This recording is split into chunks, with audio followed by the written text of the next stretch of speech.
Hello दोस्तों, welcome to my YouTube channel. दोस्तों, इस वीडियो में हम देखेंगे एक्सरसाइज 1.4 का क्वेश्चन नंबर 3, जो कि हमें गिवन है the following real numbers have decimal expressions as given below. In each case decide whether they are rational or not. हमें ये डिसाइड करना है कि वो रेशनल है या नहीं। रेशनल होंगे यानी कि पी अपॉन क्यू फॉर्म में है तो रेशनल होंगे, और पी अपॉन क्यू फॉर्म में नहीं है तो वो रेशनल नहीं होंगे। उसी के साथ में हमें ये भी पता है कि क्यू जो वैल्यू है यानी कि डिनोमिनेटर है, अगर उसके फैक्टराइजेशन 2 इंटू 5 की फॉर्म में है तो वो एक रेशनल नंबर होगा। अगर फैक्टराइजेशन जो है उसका 2 इंटू 5 की फॉर्म में नहीं है तो भी हम कहेंगे कि वो इरेशनल नंबर है। फर्स्ट वन हमारे पास है 43.2, ये वाली वैल्यू है 1 2 3 4 5 6 7 9 10 तक।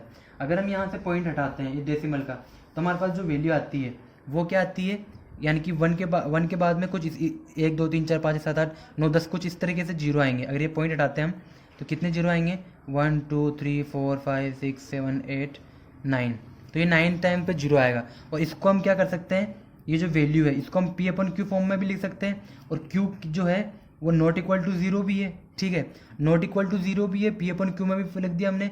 पी क्यू वैल्यू कुछ ये हो गई, क्यू की वैल्यू कुछ ये हो गई, और जो इस क्यू जो होगा यानी क्यू जो होगा जब इसका हम फैक्टराइजेशन करेंगे तो ये कुछ 2 की पावर एन में आएगा, और 5 की पावर एम, यानी कि 2 की पावर में कुछ वैल्यू होगी और 5 की पावर में भी कुछ वैल्यू होगी। इसका क्या मतलब हुआ, we can say that the prime factorization of q in the form of 2 की पावर एन एंड 5 की पावर एम।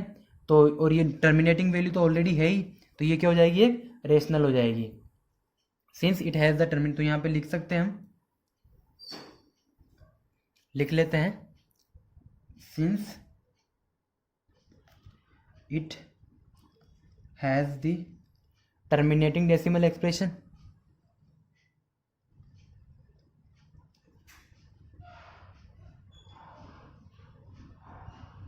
अगर टर्मिनेटिंग डेसिमल एक्सप्रेशन है तो it is a rational number in the form of p upon q, and q has factor of 2 and 5 only, and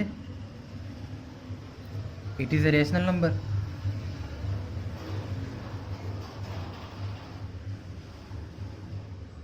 rational number भी है, और क्या, इसके जो फैक्टर है in the form of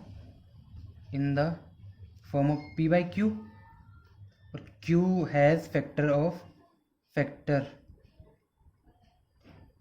in the form of in the form of 2 की power N into 5 की power M.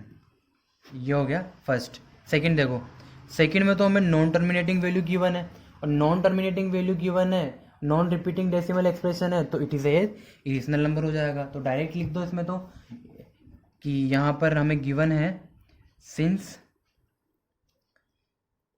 It has non terminating value, non terminating decimal expression, और नॉन टर्मिनेटिंग डेसिमल एक्सप्रेशन है तो जो value होगी वो क्या होगी, इरेशनल होगी। ठीक है, थर्ड में देखते हैं। थर्ड में हमें गिवन है कि 43.1234567 के ऊपर बार लगाओ, यानी कि जो बार लगी हुई वैल्यू होती है वो बार बार रिपीट होती है। बार का मतलब ये होता है कि जो जो वैल्यू है बार के अंडर आती है वो बार बार रिपीट होती है। ठीक है, यहाँ पर नॉन टर्मिनेटिंग वैल्यू है, टर्मिनेट तो हो रहा ही नहीं है, बार बार रिपीट हो रहा है। बट ये है कि जो रिपीट वैल्यू हो रही है वो डेसिमल एक्सप्रेशन है। ठीक है, रिपीटिंग डेसिमल एक्सप्रेशन में है, तो ये जो वैल्यू होगी वो रेशनल नंबर होगा इन the form of p upon Q, और पी अपन क्यू के फॉर्म में होगा तो हम जब वैल्यू हम यहाँ पे क्यू जो होगा उसका फैक्टर भी हम 2 एंड 5 के फॉर्म में लिख सकते हैं। तो हम यहाँ पे कह देंगे जो ये वैल्यू होगी वो रेशनल होगी। क्यों होगी, यहाँ पे लिख लेते हैं since it has non terminating है, ये तो हमने लिख लिया। क्यों लिख लिया, क्योंकि ये वैल्यू बार बार रिपीट हो रही है।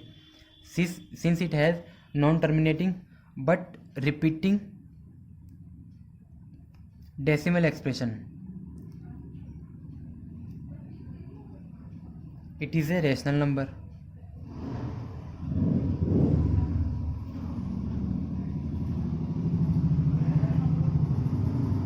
in the form of p upon q,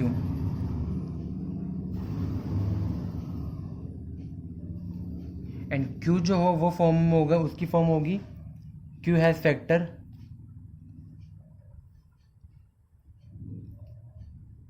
then 2 and 5। तो जो नंबर हो जाएगा वो क्या हो जाएगा, एक रेशनल नंबर हो जाएगा। ठीक है, तो इस तरीके से क्वेश्चन नंबर 3 जो है वो आपका कंप्लीट हो गया है। अगर आपको समझ में आया तो प्लीज़ प्लीज़ प्लीज़ वीडियो को लाइक करके जाना, चैनल को सब्सक्राइब करके जाना। Thank you so much.